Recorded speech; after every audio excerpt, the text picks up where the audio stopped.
So speaking from the entrance point of view, there are so many things for students to study, get used to it, get some hands-on experience.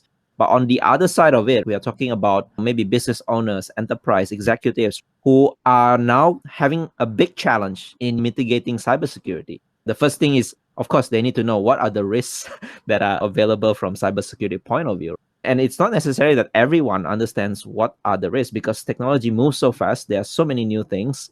Many things are now being exposed through the internet. So it becomes a huge challenge for those people to actually come up with a mitigation plan. Maybe can you share something a little bit around here? How should an executive or business owners plan to mitigate the cybersecurity risk? Yeah, it's actually a really good question and a really important question.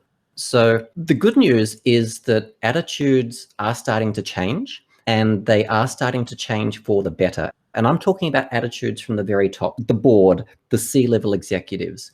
It used to be that they just expected the security team would do their thing and they would keep everything secure and essentially, for lack of more specific security terminology, make sure bad stuff didn't happen. That was top of mind for them. Now, they know that breaches are hitting the headlines. It's making news. They know that's bad for business. They certainly don't want their name associated with these sorts of things. They know they need to make sure it doesn't happen, but they don't exactly know how. And that's okay. It's not their job. Their job is to run the business. But what we're seeing is that they are now starting to bring in security professionals into the boardroom and actually engage in these important business conversations about how do we ensure that the business isn't negatively impacted by something like this happening. So what that means for us in these security roles is we now effectively need to wear two hats. In our day job, we're hands-on, we're technical, we're doing our job. But when we are talking with the business leaders, we need to change the language, and we've got to focus on that language. So we can't be using technical terms. It just won't be understood by this audience. Instead, what we need to be doing is to say things like, look, if a breach happens, this is what it would mean in a business context. Maybe we wouldn't be able to operate. Maybe it would take X number of hours to recover from that. Maybe there might be a certain estimated cost that would be attached to that. Or potentially it might damage our reputation, or any combination of the above. It's always helpful to use examples. And I remember back in early 2016, ransomware was really becoming a thing. Unfortunately, it targeted the health industry, hospitals, for example, because there's just so much at stake. It is an extreme case, but it's easily relatable. So we saw the effects at the end of the day. We saw hospitals turning patients away. We saw doctors resorting to taking notes by hand instead of using computers. And there were many other implications as well. There were, and this is going back a few years now, but there were major incidents that hit certain banks. It was unfortunate for that bank, but every other bank saw that happen. And then suddenly, all of these other banks have got all of this budget becoming available because they don't want that to happen to them. And now suddenly they're talking to their security team saying, okay, here it is. Here's the money. What should we be doing with it? So look, I'm not saying you should go out and try to scare people. I don't believe in fear mongering. But if it's a valid example, if it points them in the direction of this is what you need to be cognizant of, this is what we're trying to prevent, then it makes it relatable. And it goes back to speaking that same language. So I am in favor of that, definitely never scaring, but trying to get it across in terms of business impact. So I'm also wondering, like, for example, if I sit on the executive board, so hearing all these breaches stories, risks about cybersecurity where people can suddenly, like what you said, ransomware, take over your data, for example, and ask you for ransom because data is so important. Or, for example, the common public case such that your customer data or your credit card data is leaked over the internet, being sold underground. So it seems that the life of an executive is not easy, right? And it can happen any time of the day, such things suddenly affecting them or their company. So what do you think as an executive, what you should actually do? There are probably infinite amount of potential breaches, but what should they do in order to come up with a plan to actually maybe reduce those probability happening? Yeah, well, I think you could probably trace this back to how has security evolved. Because it's certainly the case that if you're trying to secure your enterprise today the way that maybe would have worked out for you years ago, it's just not going to work anymore. The risks evolve and our security has to evolve in order to keep up. If we look at these ways that we used to do it, we used to talk about concepts like defense in depth, and we still talk about that. But we used to talk about analogies like a castle and a moat. And you want to build a big wall around things and try to keep bad things out. And then you've got other layers in between. And then the intellectual property or the really sensitive information is sitting securely in a data center somewhere. And there's lots of different layers of protection keeping that safe. Now, there's a problem with that today. So the problem is that we all carry smartphones with us and they move around. They can be in the office, they can be home or anywhere else. The laptops that we're using, they're portable, they're highly mobile. We used to walk into the office and use dedicated workstations that never left the desk they were sitting on, and they were physically cabled into a wall somewhere, and there was no Wi-Fi. And now we've got Wi-Fi, VPN. People are working from coffee shops, airport lounges, even the other side of the world. And then to add to that, we've now got everything moving to the cloud. So things are definitely changing. There's been a lot more attention on this lately because the pandemic and work from home. But a lot of people are also using their personal devices for business reasons. And this opens up a lot of other risks as well that we need to definitely appreciate and try to get on top of. So there is no perimeter anymore. We used to talk about a network perimeter. The segmentation between the outside, the internet, and the inside, people inside the four walls, and would say that outside is untrusted and inside is trusted. Well, now today, nothing is trusted. We don't know where stuff is coming from. We talk about things like zero trust, and it's true. You've got to be double checking everything. So the old ways definitely aren't working. It's not enough just to have network perimeter firewalls. It's not enough to simply ask people, if you're working on sensitive information, please don't send that outside the organization, because it happens and it might just be a simple accident. So instead of just asking people to not do these things, not send information out, what if we could actually embed security into those documents and make sure that we can control who reads them, what they do with them, whether they can forward them on or not? That is possible today. Another thing that's really getting to a point where it's definitely got visibility and we are starting to see things actually taking up is mobile. And I'm talking about smartphones. Mobile is a little bit of a bugbear for me because I have been talking to people about mobile and the risks posed by mobile devices for years. And typically somebody would say, well, that's very interesting. I wasn't necessarily aware of all that. Definitely food for thought. Leave it with me. But we've got other things, other priorities competing for budget. We want to get through those first. It never really gets prioritized. Some companies do a fantastic job, but a lot of them tend to view it as, well, it belongs to the employee. It's not our personal thing. What's the worst that could happen?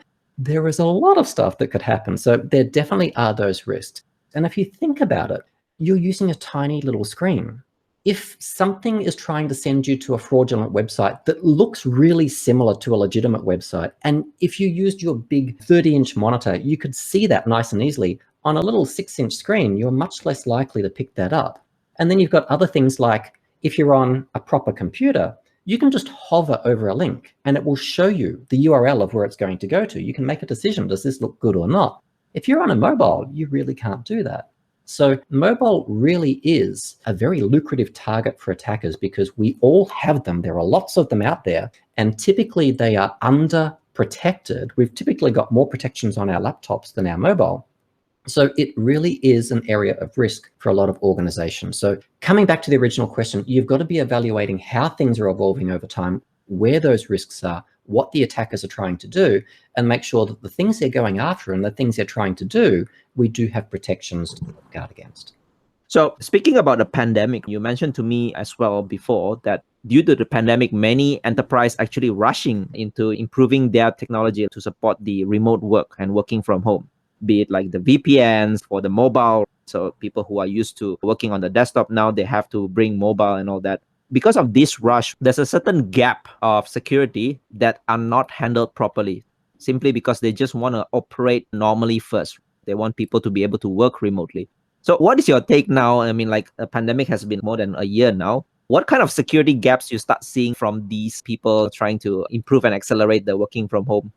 Yeah, that's an interesting one. So the key word there is, what are we starting to see now? And what we're starting to see now has really got its roots in things that happened 12-ish months ago. So back when work from home became suddenly virtually overnight, it was a case of moving out of the office into your bedroom or kitchen or wherever you're working from home. What happened was that businesses were scrambling. They needed to keep the lights on, they needed to keep business happening, and it was all about enablement. It was enabling the business to continue. And security took a back seat. And at the time, I understand, I appreciate it. You've got a business that you've got to keep running. So what they typically did was they would increase the number of VPN licenses they had, so that instead of maybe 15% of their workforce working from home, now it's more like 100%. So they're getting on top of that side of things. And we also saw a huge shift to the cloud. The cloud was really one of the main ways that businesses survived the pandemic. It enabled a lot of the stuff that had to keep operating. So Microsoft came out at some point through 2020 and advised that they had seen 2 years of digital transformation take place within the span of 2 months. So that was really telling of exactly what was going on. And what we know is that the existing solutions, the security solutions, the on-premise solutions that a lot of organizations were using, suddenly weren't protecting their users because their users were not physically on site. They were remote. Because of that, and because of other reasons as well, we've seen a lot of an increase in phishing attacks, phishing emails, and they do get very creative. They tailor their message to things that are topical and people want more information in or on. So definitely the case of coronavirus and vaccines and all sorts of information people are hungry for. A lot of this move to the cloud, unfortunately, was rushed out of necessity, but the focus was on speed. The focus was not on security. So we've got to take a bit of a step back here and realize that the simple act of moving to the cloud does not guarantee any security. But there is this assumption with a lot of people, just because they aren't necessarily trained in this or they don't have the experience, that they think they can move something into the cloud and suddenly they no longer have that responsibility to secure it because, oh, well, the cloud vendor is going to do that for us. Now, those of us in the industry are all too familiar with what we call the shared responsibility model.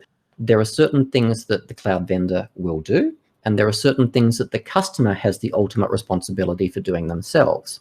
So security, yes, there are elements from both sides, but as the customer, you've really got to be on top of at least understanding what it is you need to be doing and make sure that gets done. We've seen cases of organizations not following best practices, making configuration mistakes. We've seen exposed buckets in the cloud. And what you're going to be seeing is, over the course of the coming months and definitely the next couple of years, attackers are actually probing that information, that side of the cloud where customers' information and their setup in the cloud is hosted, and looking where the vulnerabilities are. And they're gradually starting to find and exploit those vulnerabilities. And we're going to see these come out more over the coming months and years. To paint a picture of what we have in store, let's look back a little bit. Heartbleed. I mean, Heartbleed was a huge thing back in 2014, I think it was. It was all over headlines. Everybody was talking about it. 5 years later, in 2019, we still had 90,000 vulnerable devices, vulnerable to Heartbleed, actually on the internet. So just because something comes out and people say you need to be doing things and people acknowledge it as a risk, doesn't mean that it's going to quickly get taken care of. More recently than that, WannaCry. I think everybody has heard of WannaCry. I've seen people just give pretty standard advice of things like, well, just patch. All you've got to do is patch. There are problems with that. It's not that easy to patch everything. There are certain servers you can't take down. They're mission critical. Maybe they're serving electricity grids, or they're working in hospitals, life support systems, whatever it might be. Even if you could take it down, you've got to test it. You put it in a test and development environment, make sure it actually works and doesn't introduce any more problems. And then depending on the versions of the operating systems you're running, maybe that's an outdated, unsupported version of Windows as an example, and there just isn't a patch available. So it's never as easy as what people might say as a knee-jerk sort of reaction in terms of advice. There is levels of complication, and what businesses really need is advice from people that they can go to and they trust in order to, this is the situation today, this is where we want to be, what are our next few steps in order to get ourselves on that path?